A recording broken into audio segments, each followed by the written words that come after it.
ये आपका स्वागत है, मगर ये बताइए कि आपके आने का अर्धरात्रि में कारण क्या है? जैसे ऐसा कहा ना, गोपियां सब सहम गई और चुपचाप खड़ी हो गई। बोले क्या बोल रहे हैं कन्हैया, तुम खुद बुलाते हो और जो है पूछते हो कि आने का कारण क्या है? बोले हाँ ठीक कहता हूं मैं, क्योंकि देवियों जानते हो आप लोगों ने अपने धर्म को छोड़ा है, और जो धर्म को छोड़ता है उसका कल्याण नहीं होता है ना? तो जानते हो कि इनका धर्म क्या है, नारियों का धर्म क्या है, देवियों का धर्म क्या है, स्त्रियों का धर्म क्या है? अपने पति की सेवा करना। अपने ससुराल में जो भी संबंधी हैं, ननंद है, जेठानी है, देवरानी है, सास है, ससुर है, इनकी सेवा करना और इन्हीं में उनका उद्धार है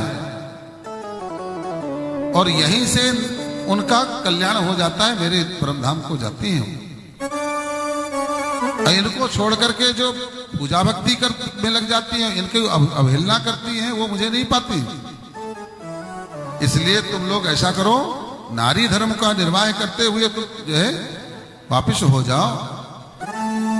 और भगवान ने एक दृष्टांत बताया। बोले देखो देवियों, पतिव्रत धर्म कैसा होता है मैं बताता हूं आपको। एक पतिव्रता जो स्त्री थी, उसका पति जो है कहीं काम से आया, और जब काम से आया थका मांदा हुआ, उसने बोला ये भूख लगी है, जल्दी से भोजन दो। पैर धो करके आया, लोटा में जल लेकर के बैठा, भोजन पर जो है पत्नी ने परोसा और भोजन करवाते हुए उसको पंखा झलती रही। इसके बाद जब भोजन कर लिया तो उसको पति ने उसके गोद में सिर रख करके और विश्राम करने लग गया, नींद लग गई उसकी, मगर पत्नी पंखा झलती रही। अब वो सो तो गई, पति सो रहा है, और इतने में क्या देखो, छोटा सा बच्चा उसका अग्निकुंड वहीं जहां रोटियां बनाई थी वो उसमें जाकर के वो गिर गया। अब वो उसमें पड़ गई कि मैं क्या करूं, अगर मैं जो है उठती हूं तो मेरा जो है स्वामी की नींद खुल जाएगी, मेरा धर्म टूट जाएगा, विघ्न पड़ जाएगा। तो वह ऐसा सोच करके और भगवान का स्मरण करती है और पंखा झलती रहती, उठती नहीं है। मगर जब वह थोड़ी देर बाद में पति स्वाभाविक रूप से नींद से उठता है तो वो दौड़ती हुई जाती है और देखती क्या है, अग्नि की ज्वालाओं में उसका बालक खेल रहा है। बोले भक्त वत्सल भगवान की जय हो। यह है पतिव्रत धर्म का फल। इन गोपिकाओं ने कहा कन्हैया तुम बड़े बड़े ज्ञान की बातें कर रहे हो और बड़ी बड़ी कहानियां सुना रहे हो, मगर कुछ कहानियां हम भी जानती हैं, चेली आप ही की हैं, इसलिए कहानियां हम भी जानती हैं, कुछ ना कुछ कहो तो सुना दें।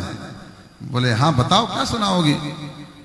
तो ऐसी एक कहानी है कि एक पतिव्रता पत्नी थी और पति से बड़ा प्रेम करती थी। उसका पति गया कहीं विदेश जाने का हो गया, विदेश जाना था उसको।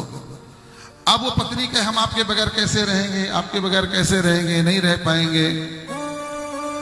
तो उसने क्या किया, अपनी मूर्ति बनवा दी मिट्टी की और ला करके रख दिया। बोले जब तक मैं ना आऊं तो ये मुझे मान करके इसकी पूजा करना, इसकी सेवा करना, खिलाना पिलाना, फिर तुम खाया करना।